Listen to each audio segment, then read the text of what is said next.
Hello everyone and welcome back to Wargame Red Dragon. I'm playing as South African Motorized yet again. This is the same deck that we saw recently. At the time of recording now, it has undergone some changes, well, since I played it in this match. It's kind of nice to see that little column moving forward, but I'm digging up this game because I thought there were some interesting things going on with it. So first of all, I'm teaming up with Panic Asp, who was on the channel, I believe, as an opponent in the classic KT Rush, and he and I have been playing to get a bit more together lately, as well as with Crippling Depression, who's often on the channel and a very reliable ally. What I thought was particularly interesting, though, is this map is not always a common one anyway, and I set up a lobby with it because, well, I thought it would be interesting, I thought it would be fun. I've played it before during the campaigns, and I'd always sort of wanted to try it in multiplayer. So you can see I'm headed up toward Fox and Delta. That's my sort of plan of attack here. Go around to Fox, go around to Delta. We have a Ruavalk and a couple of other helicopters up this way, and immediate contact being made with Baba Yaga here in the center with an Mi-24V, and Panic Asp is going to have to deal with that. But the interesting thing about this map is that there are two non-home zone deployments, one in Delta, one in Hotel. This one's sort of the more blue 4, I guess, as our current team stand. Deployment zone in Delta is the red 4, sort of advanced deployment zone. And I think they're supposed to help you really leverage the size of the map a bit better, which is kind of cool because that means that the red 4 team has to really be on the defensive on this side, where blue 4 can bring in stuff right there, and vice versa, where we have to be a little bit in advance of what's going on in order to defend properly in India and Fox. So initial contact is being made over here. There's a whole ton of helicopters, and that was a little bit scary because I have a single Rukat ZA HVM, but I'm in the wrong spot. I needed to be over here on the right, so you can see a little bit of a course correction there, and I lose my XH1 Alpha going up over the top trying to see what's going on. So in response to this, I'm bringing over my other little helicopter fleet. We have some men moving forward towards Delta trying to get a direct line of sight on there, and my Ruakat is unfortunately taking some direct fire, rocket pods, and ATGMs. Mi-25 of all things. I swear if he gets the kill I'll be very sad. But we've capped Juliet, and our side has also capped Hotel, but the Red 4 side has failed to capture Delta. And this is a big problem. You can't really afford to do that sort of thing. And yeah, I mean, I lost my Ruavalk trying to dive over the top again, which is really not a good plan. But because they've failed to cap Delta, I feel confident to push in here. I have the Ruakat 76s moving up, I have SASF unloading in these towns, and we're going to be really pressuring on their reinforcement line, which is coming all the way from Bravo. It's quite a long drive. Conqueror's M's, meanwhile, these guys, very nice vehicles, but they're not designed to be up close and personal with their opponents, so taking a bit of direct fire, yeah, really nice vehicle, honestly. I do like that one a lot. Just not the proper use for it. So I'm calling in more reinforcements now, trying to get the Buffaloes on the way, and you can see the long distance that they have to go all the way from this side to get back in. In theory, Red should have an advantage there that they're really just not making great use of. Panzerjäger, though, nice place for them. The high rate of fire will really punish vehicles moving forward in these woods, because I am, of course, a complete noob, and I'm moving them up in advance of my infantry, because, I mean, they're fast, and South African vehicles are even harder to manage like that than regular ones. But Casper K-Car is just sort of blocking the way here, and yeah, he might die, but a bit of a tripwire unit for me there. I should have been moving SASF over into these buildings, but I kind of failed to do that right at the start, and there's been a lot of helicopter combat going on this side. Actually, really great work by Crippling that we, unfortunately, I think just missed here. Mi-24V, relatively expensive, had 100 points, and just sort of flying right over enemy fire, which is never a good thing. But I think he was hoping to get those Iglas online against the Fennec 20mm, but really not a good trade, not the sort of thing we want to be doing there. In the meantime, Panic Asp is just sort of holding in the center, the Lad Stinger team there, some light riflemen, screening out into Echo, and so far, that's kind of been okay, but now Baba Yaga is attempting to help his ally, whose name I really just, I'm just going to call him Ant, ANTH888YA, Ant over there in the right-hand side, who is slowly losing this grind. So Foxtrot is being pushed through relatively steadily. Charioteers are really excellent for light fire support work, but Rotzel 20s will hit them pretty hard, and the SSF with those LRAC F1s are definitely good, well, good enough for that job anyway. So even though there's a command vehicle there, I don't think it's going to be long for that world. So bombing runs coming in now, Su-24M, and this is a good response as well. He saw that there were Iglas or other sort of missiles being shot out of this town, and a big bombing run here, 10 strength on each of them, nice and healthy, and then unfortunately no kills there for my opponent, but definitely a big impact, down 8 points, down 4 points on each one of those teams, although still actually getting a couple shots in a Super Gallop, which is really kind of funny, but I don't know, this guy he's on a bit more of an ill-fated trip. So the Rulcot ZA HVM is firing in. Unfortunately missed the first shot, and that is Evac Winchester right before that plane goes down on, well, nearby anyway, a bunch of hapless Bogamach. GB-Bon are spotted, and now the planes. This is why I think panic buying planes is not really a good idea. It doesn't get you more forces on the ground. It doesn't really sort of solve your problem in the long term, even if it does in the short. So some command infantry rather spotted there, and I'm marking this, talking with my teammate Panic Asp, who's trying to get some paladins online to block off the cap on that zone, because if we can get a little bit more pressure there before they can get reinforcements in, that could have been a really nice thing. Unfortunately, not quite fast enough to be able to do it. In the meantime, on the left-hand side, Crippling Depression has been rather stymied, so we have a bunch of M41 DK1 recon tanks and Fallscream Jaegers sort of defending in these woods. I would have kind of liked to see a bit more forward pressure, though, because there's so much on the left-hand side of Gulf. If you can get infantry in here and through and forward up to this bridge, maybe fighting over this side, you can really encroach on the left side of Alpha and put a lot of pressure on the Red 4 team. And likewise, if you're not defending this, then they're going to come down here and do the same thing. I think it was really just a big helicopter battle on that side. I mean, look at this. Mi-24V, Mi-28. These are all really, really expensive from out of ammo, and it's a really tempting thing to do as Soviets, but you can't let yourself do that. It's so many points. And, I mean, that single Rover RBS spy will be pretty decent at taking them out, and that's even if the automatic in the woods here doesn't have a say in this. And all he has to do is get him into a good firing position, turn that gun on. He's moving right now just to do that, and down all those helicopters go. So, Skretchit's moving up, and I'm not really sure why my SASF weren't shooting until just then. They were within range, and these guys are within range too. I think there's some weird facing business that happens with these guys sometimes. Puma 330H is going to be taking some fire, but we do kill that second Skretchit, and now VDV-90 are fed into the SASF meat grinder. I love these infantry. Didn't really have much experience with them until recently, but I gotta say, they're very effective. Honestly, I was happily surprised the first time I tried those guys out the other day. So Su-24M coming in again, and these big bombers are getting really, really punishing. My Rurukat is out of position. I don't have other anti-plane AA up here, and the SASF are going to be taking it on the chin yet again in this match, the second one, just because I wasn't able to move up the field quite quickly enough. Got a couple shots off, but no contact there, and now there's a big push on my end. I'm trying to come in and get in the way of that land reinforcement zone, so we'll have to see how that goes. Just tons of South African infantry. Carver, meanwhile, up and in the air. A little bit too late to knock off the bombing run. So the thing about the Carver, and you'll notice this about anything with sort of the shorter range fire and forgets, like Israel, for example. Wonderful accuracy, wonderful stabilizer, decent HE power with 5, but the range is just so short. You have to be planning these guys in advance. You have to get over here. You have to sort of anticipate your opponent a bit more than I was doing, and not doing that had certainly cost me a lot of bodies. In the meantime, most of the action still is over on this side, but as I say that, two big planes coming in. One, that's going to be a seed plane, probably looking for the automatic if he's still there. Taking a little bit of fire now as the automatic's turned on just as he's running away. Nice micro there from Crippling Depression, and the Su-27M also just circling, but I'm not really sure what he's going for. There are no super heavies or other tantalizing targets on that side. Mi-24 VP being taken out by a bunch of angry Bokop, and we also have SASF sparring with Spado Kronziari,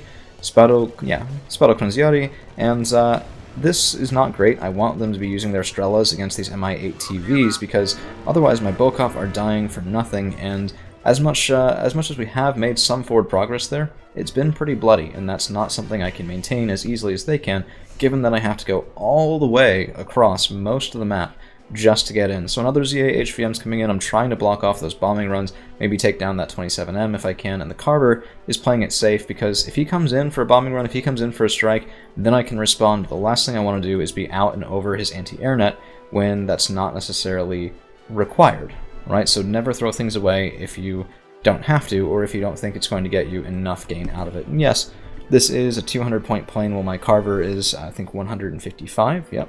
But still, it's not exactly a free trade. So I'm going in just now, trying to be just sort of over on this side, and I don't know, I was going back and forth on this, still not really happy with this decision, but we do get some missiles off, and then I turn to fight the Yak 141. You can see, this was a bad decision. I lost my Carver, they lost their Yak, but that's a 1-to-1 trade that leaves me down 10 points, and that is worth something overall. If you lose 10-point trades over and over and over again, it's going to end up hurting you. Plus, I pulled in one of my allies' planes trying to support me, and he died with no retribution. So we're down 2 planes, not 1. Play it safe, guys. Don't be like me. You won't regret not being like me in that regard. I don't know. There's a lot of negatives there. So SASF getting the Strela 2Ms online once again, and the only bad thing about these is that they're only 3 HE power. So I actually still need 2 shots in order to kill the Mi-24V, while as SASF 90 are much more effective. But that's what my Ruhrkat ZA HVM is up here for, finally in position on this side, bringing up another one on this side as well. These guys have absolutely busted anti-helicopter range. That's 3,500 meters, a little bit shorter against planes than some of the more effective anti-plane AA at 4,200, but still good accuracy. 6 HE power is a little unfortunate, but we're doing what we can and getting those missiles on the way, hopefully just in time. I should have pulled back the SASF, by the way. This is bit of a sunk cost fallacy, thinking that, oh, they're here, let's just see if we can eke out a little bit more value to them. Bring your infantry back, get them resupplied, and get more value out if you can. But we do get a kill there, nice. Actually, I think that was Panic's Eyehawk.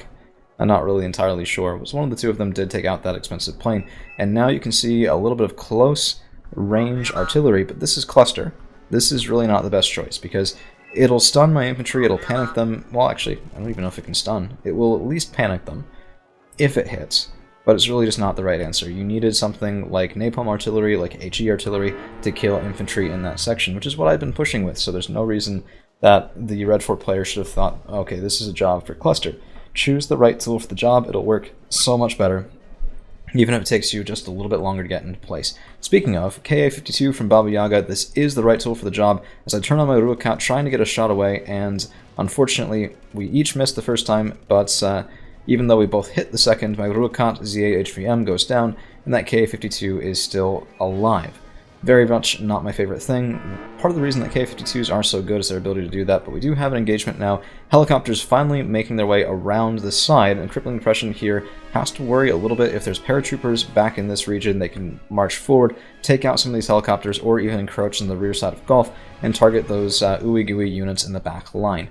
We are ticking at a +2 now, as Delta has been uncapped. Echo is capped for our opponents, but I think we have the advantage because we have both Fox and Gulf, while as our opponents definitely do not. And decapping this zone in Delta just in the nick of time to prevent more reinforcements. Actually, no, sorry, my bad. Countercapping this zone. So they still do have command infantry probably in this section of towns, and I was still trying to get it, but the countercap is going to stop them from pulling in reinforcements right where they need them to be. And, ooh, nice Yak 141 kill. Let's all take a second to appreciate that plane going down. You'll love to see it, unless you're the Soviets, in which case you hate to see it, but either way, it's a spectacle.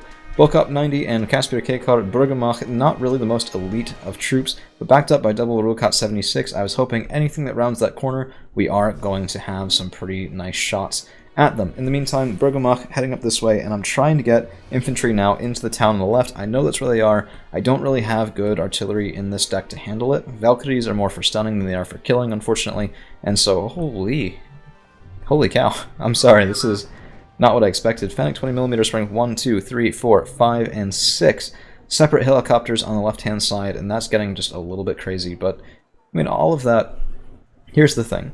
If you had a little bit of artillery, and let's say you had some light units go up, you get shot from these woods. Okay, you hit it with artillery, MLRSs, howitzers, things like that, and then you move in under cover of smoke.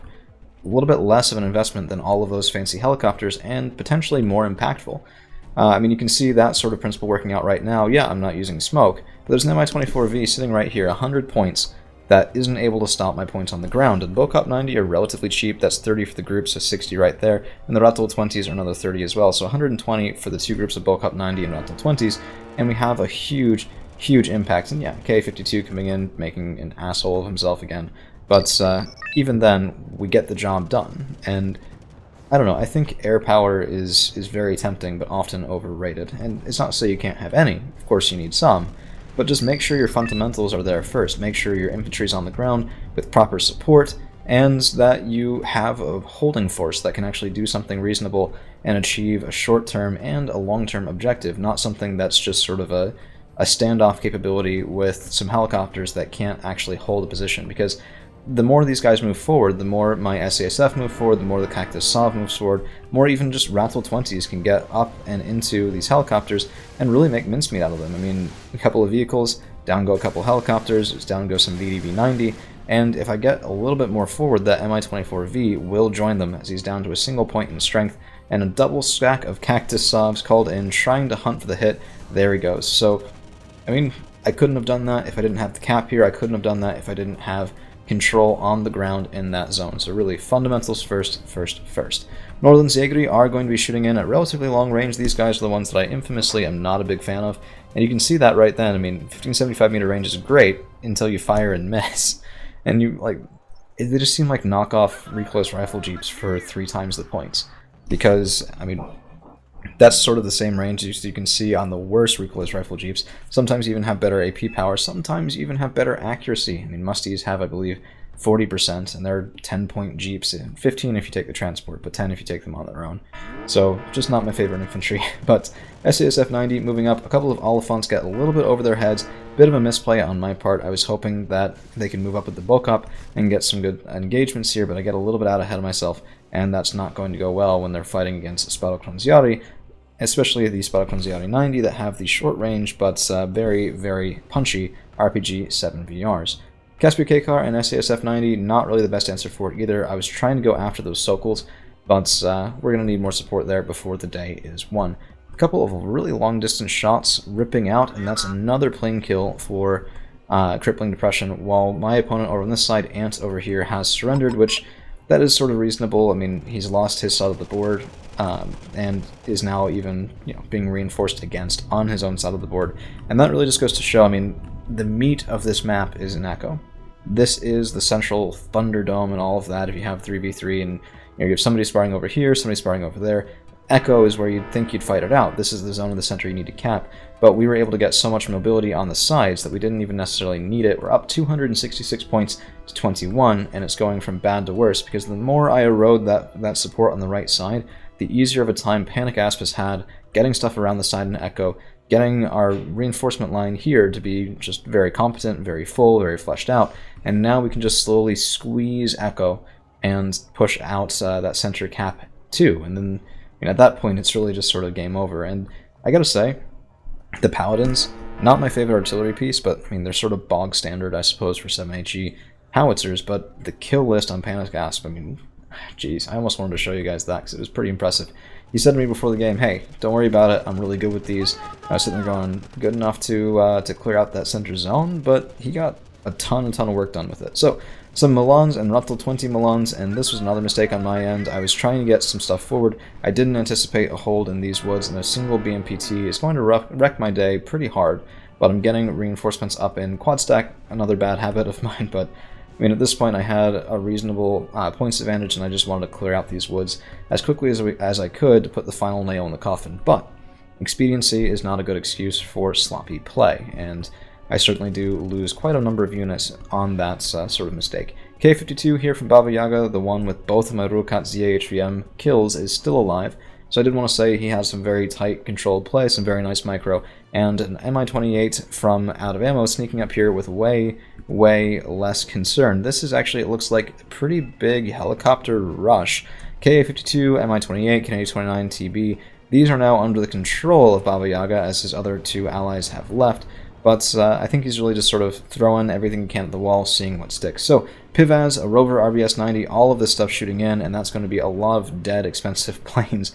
We were kind of panicking at the time, though, because there's not really all that much in Kilo. We had most of our defenses relatively farther forward, and they have been able to overwhelm both the Pivaz and that first RBS-90. So a couple more call out from Crippling Depression here, as well as an automatic on that side. They're going to be a little bit too slow other than the first RBS, but even that's not enough to quite get the kill. And now you can see Bosvarks being called in the ground, and a whole bunch of DAPs trying to end this rush before it starts.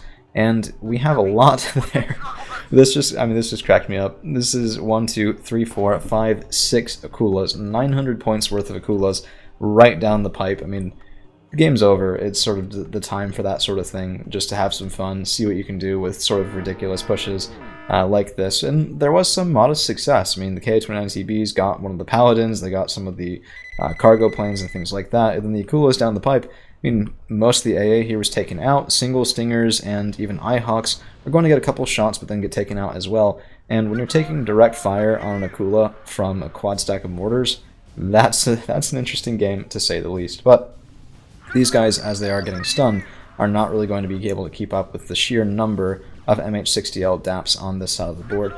And with that, that is going to be the end of the match. So, let's just take a quick look at the kills and losses. 57-10 to 33-25, rather lopsided game, and a lot of that came from my side of the field because, I'd say, of the poor reinforcements from the Red 4 player on that side. You really do have to take a careful look at the map, make sure you're calling in units from the best positions to the best positions, and losing that reinforcement zone on their side of the field really slowed that down on their side.